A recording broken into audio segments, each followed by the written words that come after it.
Miles Hendon hurried along toward the Southwark end of the bridge, keeping a sharp lookout for the persons he sought, and hoping and expecting to overtake them presently. He was disappointed in this. However, by asking questions, he was enabled to track them part of the way through Southwark. Then all traces ceased, and he was perplexed as to how to proceed. Still, he continued his efforts as best he could during the rest of the day.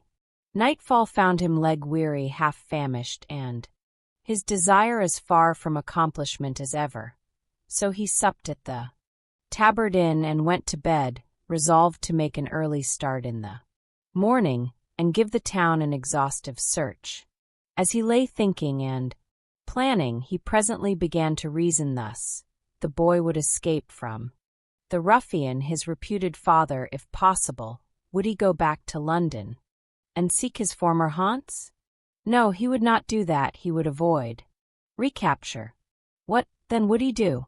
Never having had a friend in the world or a protector until he met Miles Hendon, he would naturally try to find that friend again, provided the effort did not require him to go toward London and danger. He would strike for Hendon Hall, that is what he would do, for he knew Hendon was homeward bound, and there he might expect to find him. Yes, the case was plain to Hendon. He must lose no more time in Southwark, but move at once through Kent toward Monk's home, searching the wood and inquiring as he went.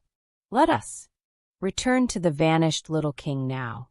The ruffian whom the waiter at the inn on the bridge saw about to join the youth and the king did not exactly join them, but fell in close behind them and followed their steps.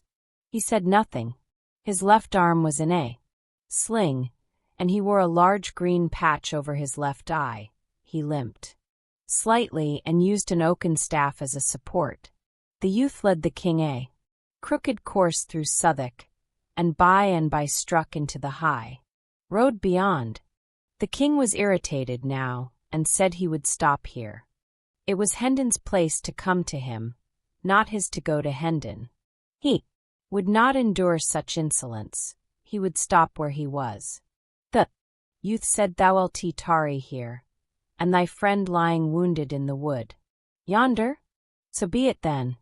The king's manner changed at once. He cried out, "Wounded? And who hath dared to do it? But that is apart. Lead on. Lead on. Faster, sirrah. Art shod with lead? Wounded is he? Now, though the doer of it be a duke's son, he shall rue it."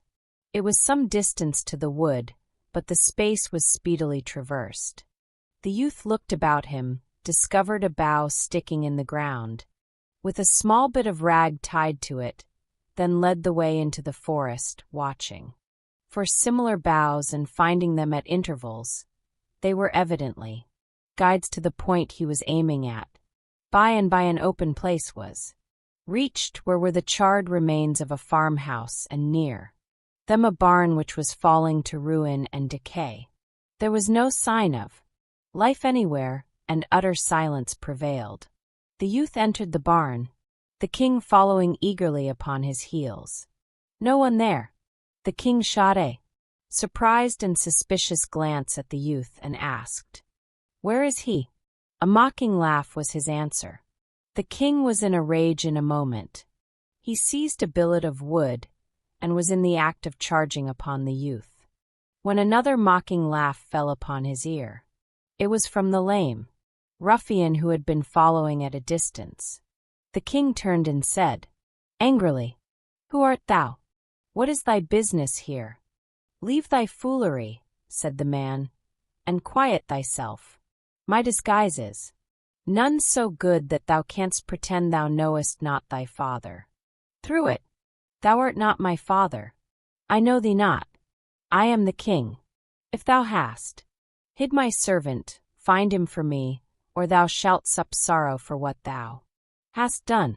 John Canty replied in a stern and measured voice, "It is plain thou art mad, and I am loath to punish thee, but if thou provoke me, I must. Thy prating doth no harm here. where there are no ears that need to mind thy follies, yet it is well to practice thy tongue too. Wary speech, that it may do no hurt when our quarters change. I have done a murder, and may not tarry at home, neither shalt thou, seeing I need thy service. My name is changed for wise reasons, it is Hobbs, John Hobbs. Thine is Jack, charge thy memory accordingly. Now then, speak. Where is thy mother? Where are thy sisters? They came not to the place appointed, knowest thou whither they went? The king answered sullenly, Trouble me not with these riddles. My mother is dead, my sisters are in the palace. The youth near by burst into a derisive laugh, and the king would have assaulted him, but Canty, or Hobbs as he now called himself, prevented him and said, Peace, Hugo, vex him not, his mind is astray, and thy ways fret him. Sit thee down, Jack, and quiet thyself, thou shalt have a morsel to eat. Anon. Hobbs and Hugo fell to talking together, in low voices, and the king removed himself as far as he could from their disagreeable company. He withdrew into the twilight of the farther end of the barn, where he found the earthen floor bedded a foot deep with straw. He lay down here, drew straw over himself in lieu of blankets, and was soon absorbed in thinking. He had many griefs, but the minor ones were swept almost into forgetfulness by the supreme one, the loss of his father. To the rest of the world the name of Henry VIII brought a shiver and suggested an ogre whose nostrils breathed destruction and whose hand dealt scourgings and death, but to this boy the name brought only sensations of pleasure. The figure it invoked wore a countenance that was all gentleness and affection. He called to mind a long succession of loving passages between his father and himself, and dwelt fondly upon them, his unstinted tears attesting how deep and real was the grief that possessed his heart. As the afternoon wasted away, the lad, wearied with his troubles, sank gradually into a tranquil and healing slumber. After a considerable time, he could not tell how long, his senses struggled to a half-consciousness, and as he lay with closed eyes vaguely wondering where he was and what had been happening, he noted a murmurous sound, the sullen beating of rain upon the roof. A snug sense of comfort stole over him, which was rudely broken the next moment by a chorus of piping cackles and coarse laughter.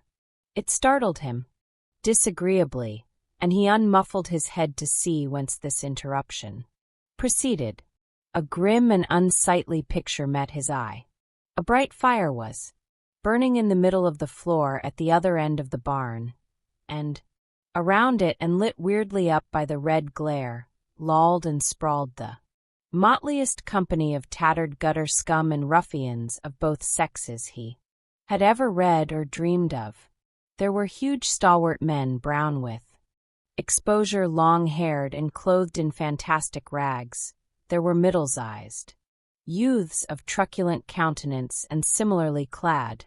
There were blind mendicants with patched or bandaged eyes, crippled ones with wooden legs and crutches, diseased ones with running sores peeping from ineffectual wrappings. There was a villain-looking peddler with his pack, a knife grinder, a tinker, and a barber surgeon with the implements of their trades. Some of the females were hardly grown girls. Some were at prime, some were old and wrinkled hags, and all were loud, brazen, foul-mouthed, and all soiled and slatternly. There were 3 sore-faced babies. There were a couple of starveling curs with strings about their necks, whose office was to lead the blind. The night was come, the gang had just finished feasting, an orgy was beginning. The can of liquor was passing from mouth to mouth. A general cry broke forth. A song from the Bat and Dick and Dot and Go one. One of the blind men got up and made ready by casting aside the patches that sheltered his excellent eyes, and the pathetic placard which recited the cause of his calamity. And go one disencumbered himself of his timber leg and took his place upon sound and healthy limbs beside his fellow rascal. Then they roared out a rollicking ditty, and were reinforced by the whole crew at the end of each stanza in a rousing chorus. By the time the last stanza was reached, the half-drunken enthusiasm had risen to such a pitch that everybody joined in, and sang it clear through from the beginning, producing a volume of villainous sound that made the rafters quake. These were the inspiring words. Bien dark mans then, bouse mort and ken, the bien coves bings a wast, on chats to trine by Rome coves dine, for his long lib at last, binged out bien morts and Teray, bing out of the Rome vile bine, and Teray the cove that cloyed your duds, upon the chats to trine. From the English Rogue. London, 1665. Conversation followed, not in the thieves' dialect of the song, for that was only used in talk when unfriendly ears might be listening. In the course of it, it appeared that John Hobbs was not altogether a new recruit, but had trained in the gang at some former time. His later history was called for, and when he said he had accidentally killed a man, considerable satisfaction was expressed. When he added that the man was a priest, he was roundly applauded, and had to take a drink with everybody. Old acquaintances welcomed him joyously, and new ones were proud to shake him by the hand. He was asked why he had tarried away so many months. He answered, "London is better than the country and safer these late years, the laws be so bitter and so diligently enforced. And I had not had that accident, I had stayed there. I had resolved to stay and never more venture country wards, but the accident has ended that." He inquired how many persons the gang numbered now. The ruffler, or chief, answered, 25 sturdy budges, bulks, files, clapperdogeons, and maunders, counting the dells and doxies and other morts. Most are here, the rest are wandering eastward along the winter lay. We follow at dawn. I do not see the one among the honest folk about me. Where may he be? Poor lad, his diet is brimstone now and over hot for a delicate taste. He was killed in a brawl, somewhere about midsummer. I sorrow to hear that. The one was a capable man and brave. That was he truly. Black Bess, his dell, is of us yet, but absent on the eastward tramp. A fine lass, of nice ways and orderly conduct, none ever seeing her drunk above 4 days in the 7. She was ever strict, I remember it well, a goodly wench and worthy all commendation. Her mother was more free and less particular. A troublesome and ugly-tempered beldame, but furnished with a wit above the common. We lost her through it.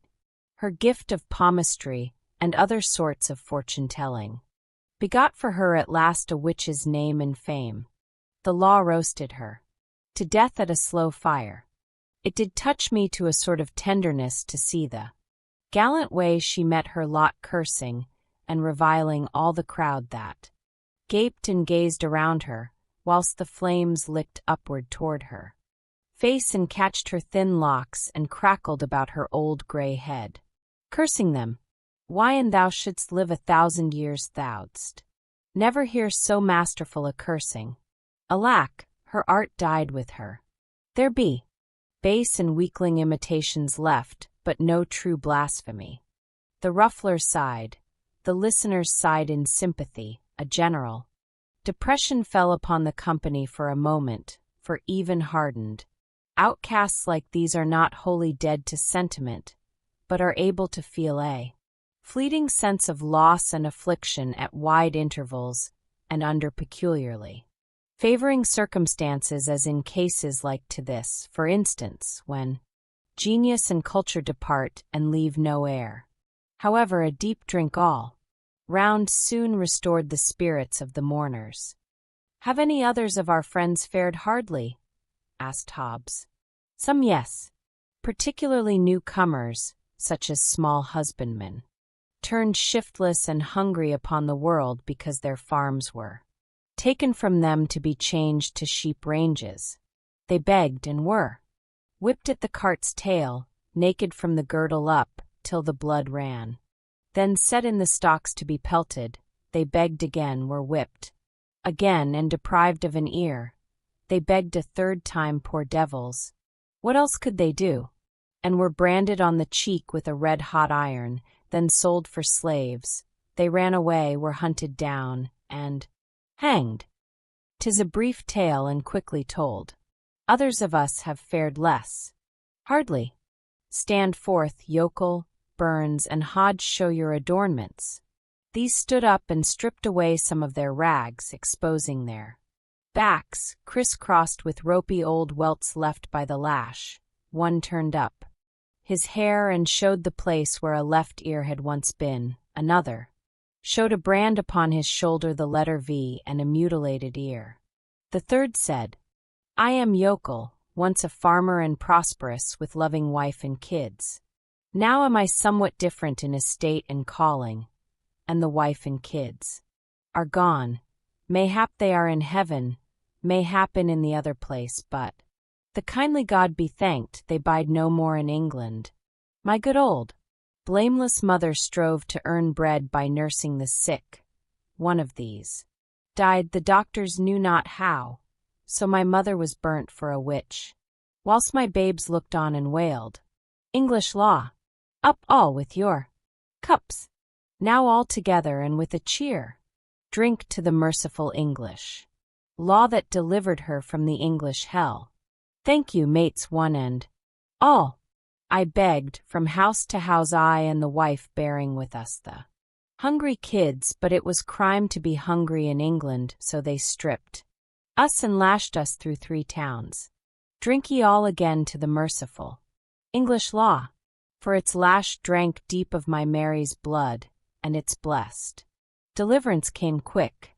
She lies there in the potter's field, safe from all harms, and the kids well, whilst the law lashed me from town to town. They starved. Drink, lads, only a drop to the poor kids, that never did any creature harm. I begged again, begged for a crust, and got the stalks and lost an ear. See, here bides the stump. I begged again, and here is the stump of the other to keep me minded of it. And still I begged again, and was sold for a slave here on my cheek under this stain. If I washed it off, ye might see the red the branding iron left. There, a slave. Do you understand that word? An English slave. That is he that stands before ye. I have run from my master, and when I am found, the heavy curse of heaven fall on the law of the land that hath commanded it. I shall hang. A ringing voice came through the murky air. Thou shalt not. And this day the end of that law is come. All turned, and saw the fantastic figure of the little king approaching hurriedly. As it emerged into the light and was clearly revealed, a general explosion of inquiries broke out. Who is it? What is it? Who art thou, mannikin? The boy stood unconfused in the midst of all those surprised and questioning eyes, and answered with princely dignity, I am Edward, King of England. A wild burst of laughter followed, partly of derision and partly of delight in the excellence of the joke. The king was stung. He said sharply, Ye mannerless vagrants, is this your recognition of the royal boon I have promised? He said more with angry voice and excited gesture, but it was lost in a whirlwind of laughter and mocking exclamations. John Hobbs made several attempts to make himself heard above the din, and at last succeeded, saying, Mates, he is my son, a dreamer, a fool, and stark mad, mind him not. He thinketh he is the king. I am the king, said Edward, turning toward him, as thou shalt know.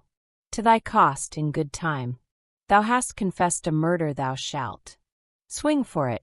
Thou wilt he betray me? Thou, and I get my hands upon thee.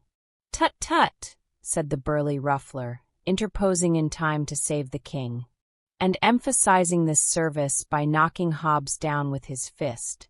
Hast respect for neither kings nor rufflers? And thou insult my presence so again, I'll hang thee up myself. Then he said to his majesty, Thou must make no threats against thy mates, lad, and thou must guard thy tongue from saying evil of them elsewhere.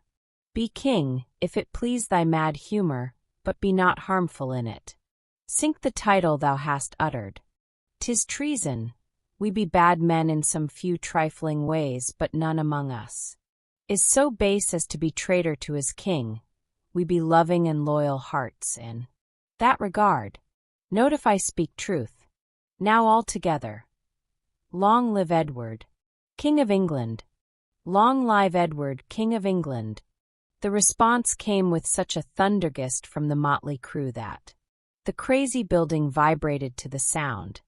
The little king's face lighted with pleasure for an instant, and he slightly inclined his head and said, with grave simplicity, I thank you, my good people. This unexpected result threw the company into convulsions of merriment. When something like quiet was presently come again, the ruffler said firmly but with an accent of good nature, Drop it, boy. 'Tis not wise nor well. Humor thy fancy if thou must, but choose some other title. A tinker shrieked out a suggestion. Foo-Foo the First, King of the Mooncalves. The title took. At once every throat responded, and a roaring shout went up of Long live Foo-Foo the First, King of the Mooncalves, followed by hootings, catcalls, and peals of laughter. Hail him forth and crown him, robe him, scepter him, throne him. These and 20 other cries broke out at once, and almost before the poor little victim could draw a breath, he was crowned with a tin basin, robed in a tattered blanket, throned upon a barrel, and sceptered with the tinker's soldering iron. Then all flung themselves upon their knees about him and sent up a chorus of ironical wailings and mocking supplications, whilst they swabbed their eyes with their soiled and ragged sleeves and aprons. Be gracious to us, O sweet king. Trample not upon thy beseeching worms, O noble majesty. Pity thy slaves and comfort them with a royal kick. Cheer us and warm us with thy gracious rays, O flaming son of sovereignty. Sanctify the ground with the touch of thy foot, that we may eat the dirt and be ennobled. Deign to spit upon us, O sire, that our children's children may tell of thy princely condescension and be proud and happy forever. But the humorous tinker made the hit of the evening and carried off the honors. Kneeling, he pretended to kiss the king's foot, and was indignantly spurned, whereupon he went about begging for a rag to paste over the place upon his face which had been touched by the foot, saying it must be preserved from contact with the vulgar air, and that he should make his fortune by going on the highway and exposing it to view, at the rate of 100 shillings a sight. He made himself so killingly funny that he was the envy and admiration of the whole mangy rabble. Tears of shame and indignation stood in the little monarch's eyes, and the thought in his heart was, had I offered them a deep wrong, they could not be more cruel, yet have I proffered not, but to do them a kindness, and it is thus they use me for it. The troop of vagabonds turned out at early dawn, and set forward on their march. There was a lowering sky overhead, sloppy ground under foot, and a winter chill in the air. All gaiety was gone from the company. Some were sullen and silent, some were irritable and petulant, none were gentle-humored, all were thirsty. The ruffler put Jack in Hugo's charge, with some brief instructions, and commanded John Canty to keep away from him and let him alone. He also warned Hugo not to be too rough with the lad. After a while the weather grew milder, and the clouds lifted somewhat. The troop ceased to shiver, and their spirits began to improve. They grew more and more cheerful, and finally began to chaff each other and insult passengers along the highway. This showed that they were awaking to an appreciation of life and its joys once more. The dread in which their sort was held was apparent in the fact that everybody gave them the road and took their ribald insolences meekly without venturing to talk back. They snatched linen from the hedges, occasionally in full view of the owners, who made no protest but only seemed grateful that they did not take the hedges too. By and by they invaded a small farmhouse and made themselves at home while the trembling farmer and his people swept the larder clean. To furnish a breakfast for them, they chucked the housewife and her daughters under the chin whilst receiving the food from their hands, and made coarse jests about them, accompanied with insulting epithets and bursts of hoarse laughter. They threw bones and vegetables at the farmer, and his sons kept them dodging all the time and applauded uproariously when a good hit was made. They ended by buttering the head of one of the daughters, who resented some of their familiarities. When they took their leave, they threatened to come back and burn the house over the heads of the family if any report of their doings got to the ears of the authorities. About noon, after a long and weary tramp, the gang came to a halt behind a hedge on the outskirts of a considerable village. An hour was allowed for rest, then the crew scattered themselves abroad to enter the village at different points to ply their various trades. Jack was sent with Hugo. They wandered hither and thither for some time, Hugo watching for opportunities to do a stroke of business, but finding none, so he finally said, "I see not to steal, it is a paltry place. Wherefore we will beg." "We, forsooth. Follow thy trade, it befits thee." "But I will not beg." "Thou wilt not beg?" exclaimed Hugo, eyeing the king with surprise. "Prithee, since when hast thou reformed? What dost thou mean?" "Mean? Hast thou not begged the streets of London all thy life?" "Aye." "Thou idiot! Spare thy compliments, thy stock will last the longer. Thy father says thou hast begged all thy days. Mayhap he lied. Peradventure you will even make so bold as to say he lied," scoffed Hugo. "Him you call my father?" "Yes, he lied."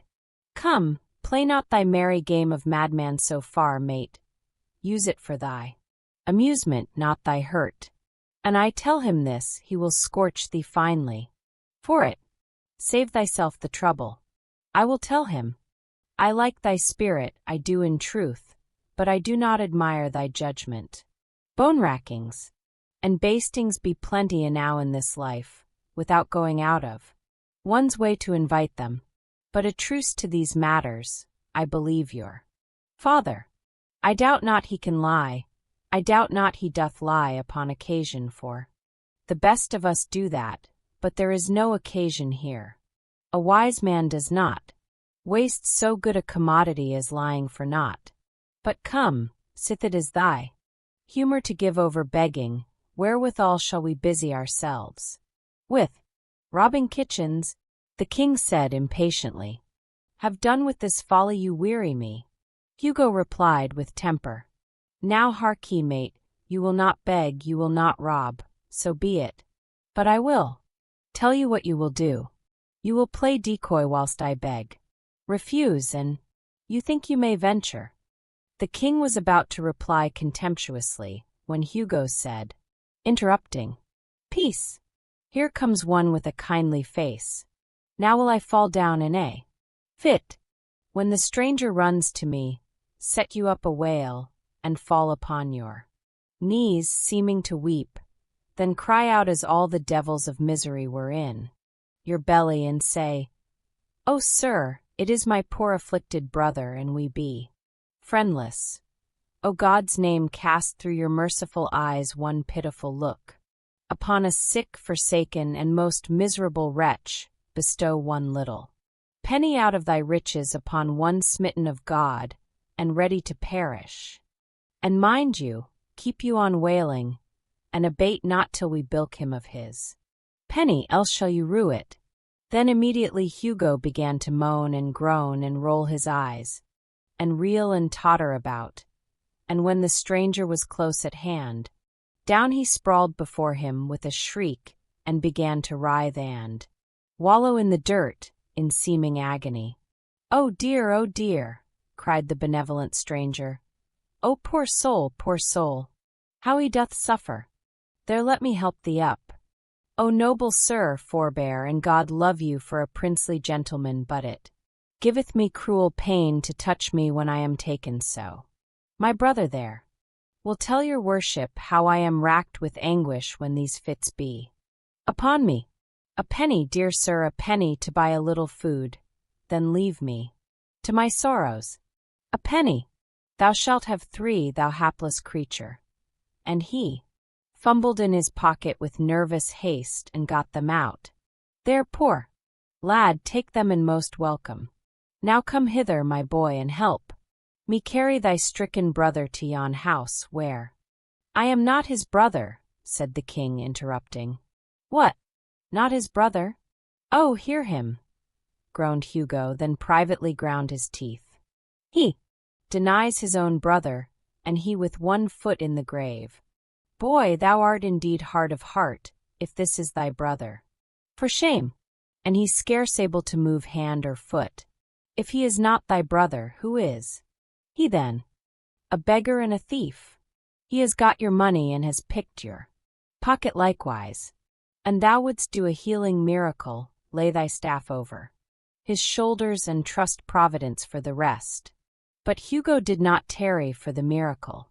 In a moment he was up and off, like the wind, the gentleman following after and raising the hue and cry lustily as he went. The king, breathing deep gratitude to heaven for his own release, fled in the opposite direction and did not slacken his pace until he was out of harm's reach. He took the first road that offered, and soon put the village behind him. He hurried along as briskly as he could, during several hours keeping a nervous watch over his shoulder for pursuit, but his fears left him at last, and a grateful sense of security took their place. He recognized now that he was hungry and also very tired, so he halted at a farmhouse, but when he was about to speak he was cut short and driven rudely away. His clothes were against him. He wandered on, wounded and indignant, and was resolved to put himself in the way of like treatment no more. But hunger is pride's master, so as the evening drew near, he made an attempt at another farmhouse, but here he fared worse than before, for he was called hard names and was promised arrest as a vagrant, except he moved on promptly. The night came on, chilly and overcast, and still the footsore monarch labored slowly on. He was obliged to keep moving, for every time he sat down to rest he was soon penetrated to the bone with the cold.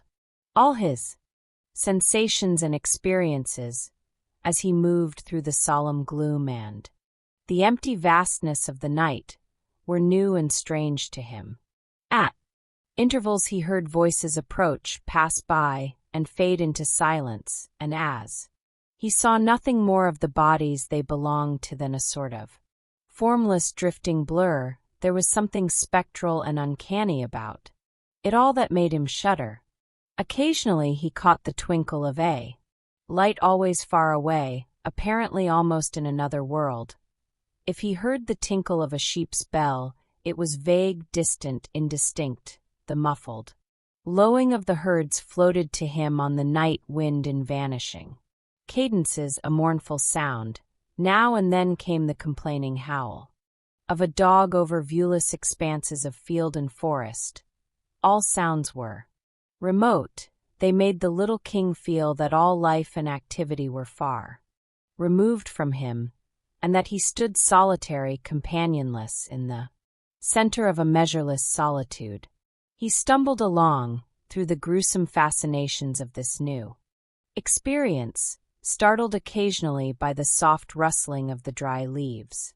Overhead, so like human whispers they seemed to sound, and by, he came suddenly upon the freckled light of a tin lantern near at hand. He stepped back into the shadows and waited. The lantern stood by the open door of a barn. The king waited some time. There was no sound and nobody stirring. He got so cold standing still, and the hospitable barn looked so enticing, that at last he resolved to risk everything and enter. He started swiftly and stealthily, and just as he was crossing the threshold, he heard voices behind him. He darted behind a cask within the barn and stooped down. 2 farm laborers came in, bringing the lantern with them, and fell to work talking. Meanwhile, whilst they moved about with the light, the king made good use of his eyes and took the bearings of what seemed to be a good-sized stall at the further end of the place, purposing to grope his way to it when he should be left to himself. He also noted the position of a pile of horse blankets midway of the route, with the intent to levy upon them for the service of the Crown of England for one night. By and by the men finished and went away, fastening the door behind them and taking the lantern with them. The shivering king made for the blankets with as good speed as the darkness would allow, gathered them up, and then groped his way safely to the stall. The king was about to reply contemptuously when Hugo said, interrupting, "Peace! Here comes one with a kindly face. Now will I fall down in a fit. When the stranger runs to me, set you up a wail, and fall upon your knees, seeming to weep, then cry out as all the devils of misery were in your belly, and say, 'Oh, sir, it is my poor afflicted brother, and we be friendless. O God's name, cast through your merciful eyes one pitiful look upon a sick, forsaken, and most miserable wretch. Bestow one little penny out of thy riches upon one smitten of God, and ready to perish. And mind you, keep you on wailing, and abate not till we bilk him of his penny, else shall you rue it.'" Then immediately Hugo began to moan and groan and roll his eyes, and reel and totter about, and when the stranger was close at hand, down he sprawled before him with a shriek and began to writhe and wallow in the dirt in seeming agony. "Oh dear," cried the benevolent stranger. "Oh, poor soul, how he doth suffer! There, let me help thee up. O noble sir, forbear, and God love you for a princely gentleman, but it giveth me cruel pain to touch me when I am taken so. My brother there will tell your worship how I am racked with anguish when these fits be upon me. A penny, dear sir, a penny to buy a little food, then leave me to my sorrows. A penny! Thou shalt have 3, thou hapless creature." And he fumbled in his pocket with nervous haste and got them out. "There, poor lad, take them and most welcome.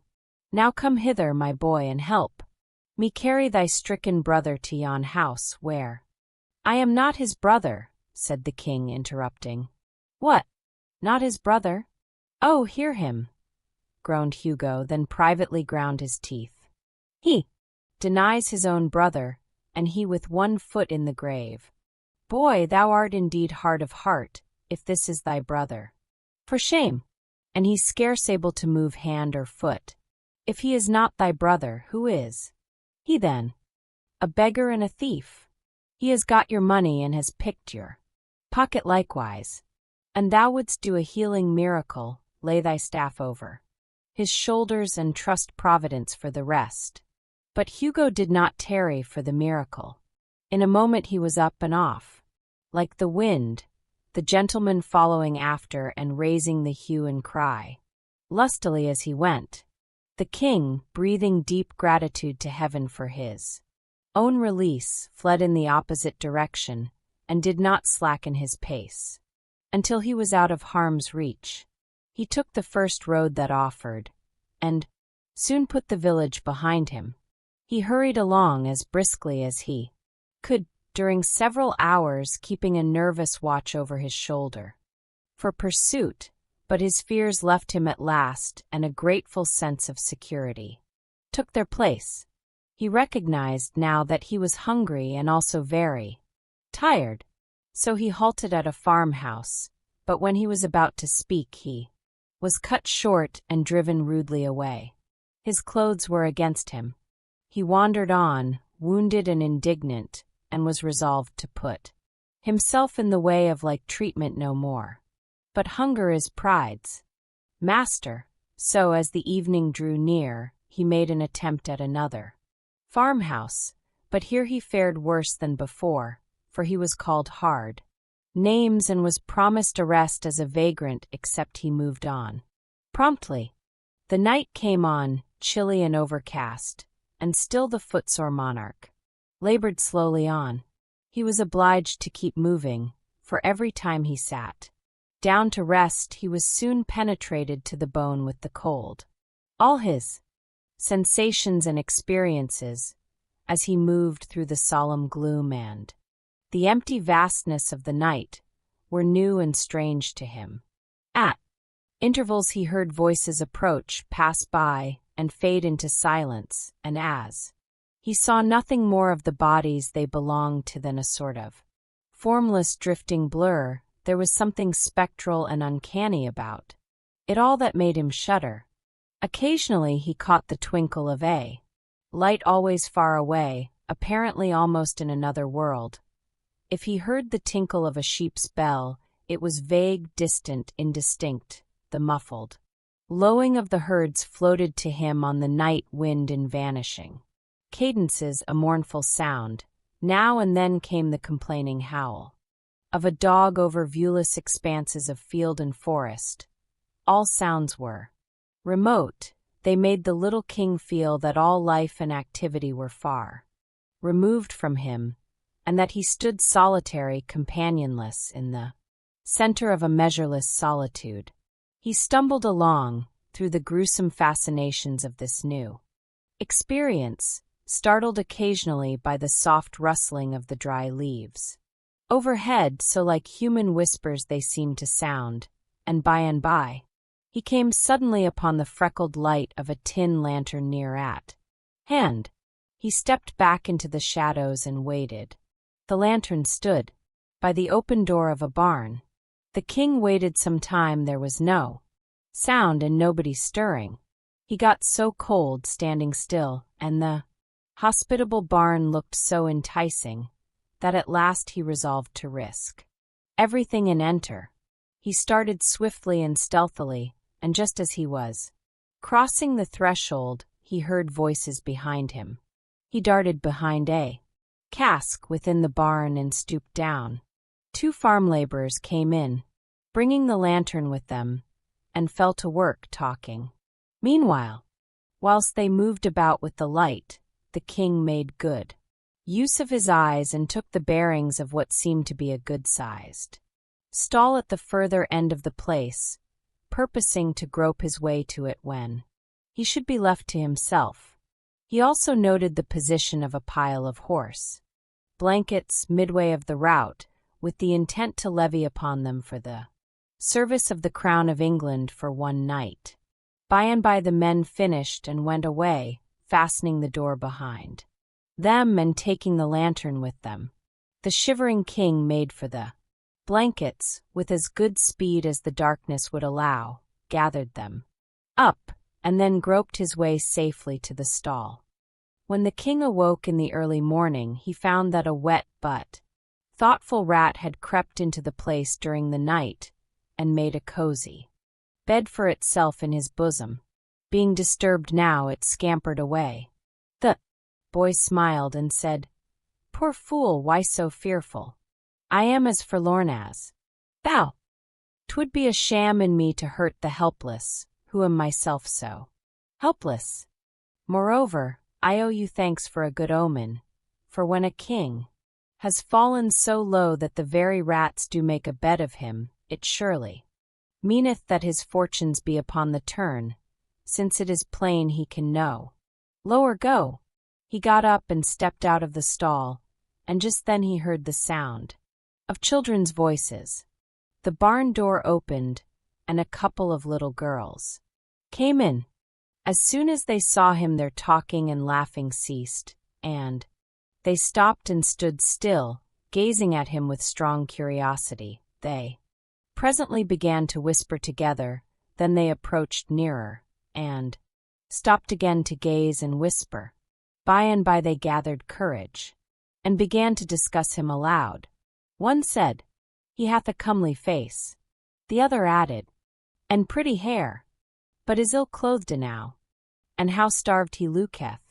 They came still nearer, sidling shyly around and about him, examining him minutely from all points, as if he were some strange new kind of animal, but warily and watchfully the while, as if they half feared he might be a sort of animal that would bite, upon occasion. Finally they halted before him, holding each other's hands for protection, and took a good satisfying stare with their innocent eyes. Then one of them plucked up all her courage, and inquired with honest directness, "Who art thou, boy?" "I am the king," was the grave answer. The children gave a little start, and their eyes spread themselves wide open and remained so during a speechless half-minute. Then curiosity broke the silence. "The king? What king?" "The King of England." The children looked at each other, then at him, then at each other, again wonderingly, perplexedly. Then one said, "Didst hear him, Marjorie? He said he is the king. Can that be true?" "How can it be else but true, Prissy? Would he say a lie? For look you, Prissy, and it were not true, it would be a lie. It surely would be. Now, think on't.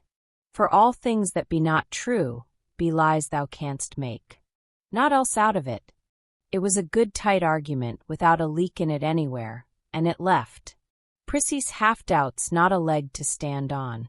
She considered a moment, then put the king upon his honor with the simple remark, "If thou art truly the king, then I believe thee." "I am truly the king." This settled the matter. His Majesty's royalty was accepted without further question or discussion, and the two little girls began at once to inquire into how he came to be where he was, and how he came to be so unroyally clad, and whither he was bound, and all about his affairs.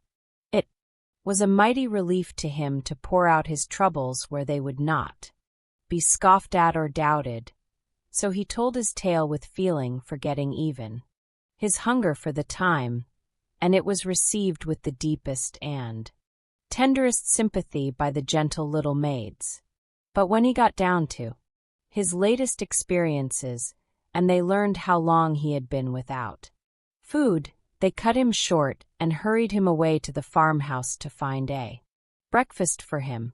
The king was cheerful and happy now, and said to himself, "When I am come to mine own again, I will always honor little children, remembering how that these trusted me and believed in me in my time of trouble, whilst they that were older and thought themselves wiser mocked at me and held me for a liar." The children's mother received the king kindly, and was full of pity for his forlorn condition, and apparently crazed intellect touched her womanly heart. She was a widow and rather poor, consequently she had seen trouble enough to enable her to feel for the unfortunate. She imagined that the demented boy had wandered away from his friends or keepers, so she tried to find out whence he had come in order that she might take measures to return him, but all her references to neighboring towns and villages, and all her inquiries in the same line, went for nothing. The boy's face and his answers, too, showed that the things she was talking of were not familiar to him. He spoke earnestly and simply about court matters, and broke down more than once when speaking of the late king his father. But whenever the conversation changed to baser topics, he lost interest and became silent. The woman was mightily puzzled, but she did not give up. As she proceeded with her cooking, she set herself to contriving devices to surprise the boy into betraying his real secret. She talked about cattle. He showed no concern, then about sheep the same result. So her guess that he had been a shepherd boy was an error. She talked about mills, and about weavers, tinkers, smiths, trades and tradesmen of all sorts, and about bedlam and jails and charitable retreats, but no matter, she was baffled at all points.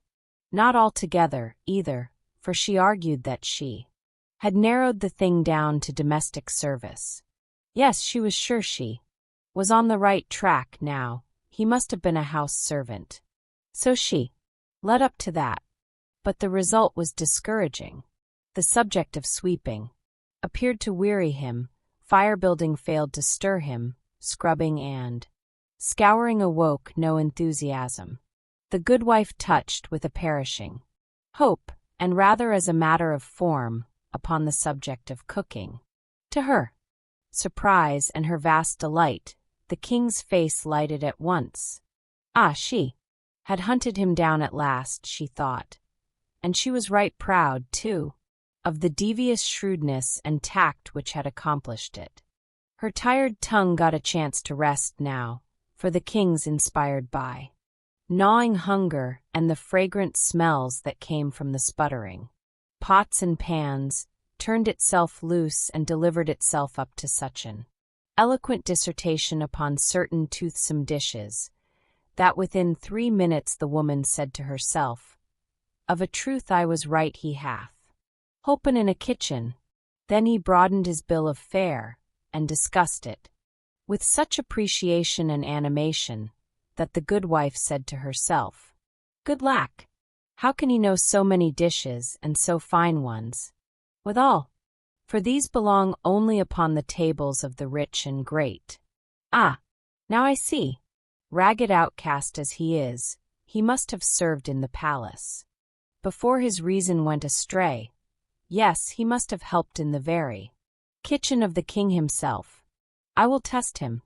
Full of eagerness to prove her sagacity, she told the king to mind the cooking a moment, hinting that he might manufacture and add a dish or two if he chose.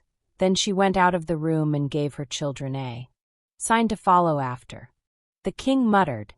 Another English king had a commission like to this, in a bygone time. It is nothing against my dignity to undertake an office which the great Alfred stooped to assume, but I will try to better serve my trust than he, for he let the cakes burn. The intent was good, but the performance was not answerable to it, for this king, like the other one, soon fell into deep thinkings concerning his vast affairs, and the same calamity resulted. The cookery got burned. The woman returned in time to save the breakfast from entire destruction, and she promptly brought the king out of his dreams with a brisk and cordial tongue lashing. Then, seeing how troubled he was over his violated trust, she softened at once, and was all goodness and gentleness toward him. The boy made a hearty and satisfying meal, and was greatly refreshed and gladdened by it. It was a meal which was distinguished by this curious feature, that rank was waived on both sides, yet neither recipient of the favor was aware that it had been extended. The goodwife had intended to feed this young tramp with broken victuals in a corner, like any other tramp or like a dog, but she was so remorseful for the scolding she had given him, that she did what she could to atone for it by allowing him to sit at the family table and eat with his betters, on ostensible terms of equality with them, and the king on his side was so remorseful for having broken his trust, after the family had been so kind to him, that he forced himself to atone for it by humbling himself to the family level. Instead of requiring the woman and her children to stand and wait upon him, while he occupied their table in the solitary state due to his birth and dignity. It does us all good to unbend sometimes. This good woman was made happy all the day long by the applauses which she got out of herself for her magnanimous condescension to a tramp, and the king was just as self-complacent over his gracious humility toward a humble peasant woman. When breakfast was over, the housewife told the king to wash up the dishes. This command was a staggerer for a moment, and the king came near rebelling, but then he said to himself, Alfred the Great watched the cakes, doubtless he would have washed the dishes too. Therefore will I essay it.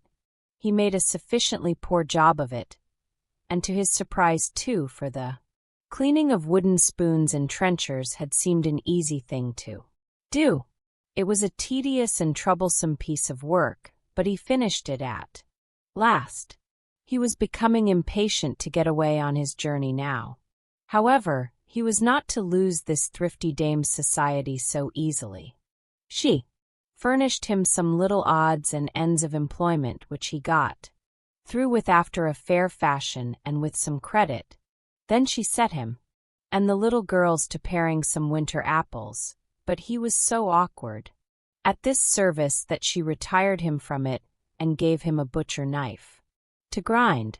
Afterwards she kept him carding wool until he began to think he had laid the good King Alfred about far enough in the shade for the present in the matter of showy menial heroisms that would read picturesquely in storybooks and histories, and so he was half-minded to resign.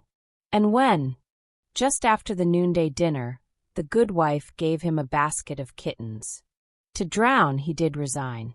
At least he was just going to resign, for he felt that he must draw the line somewhere, and it seemed to him that to draw it at kitten drowning was about the right thing when there was an interruption. The interruption was John Canty with a peddler's pack on his back and Hugo. The king discovered these rascals approaching the front gate before they had had a chance to see him, so he said nothing about drawing the line, but took up his basket of kittens and stepped quietly out the back way. Without a word, he left the creatures in an outhouse and hurried on into a narrow lane. At the rear,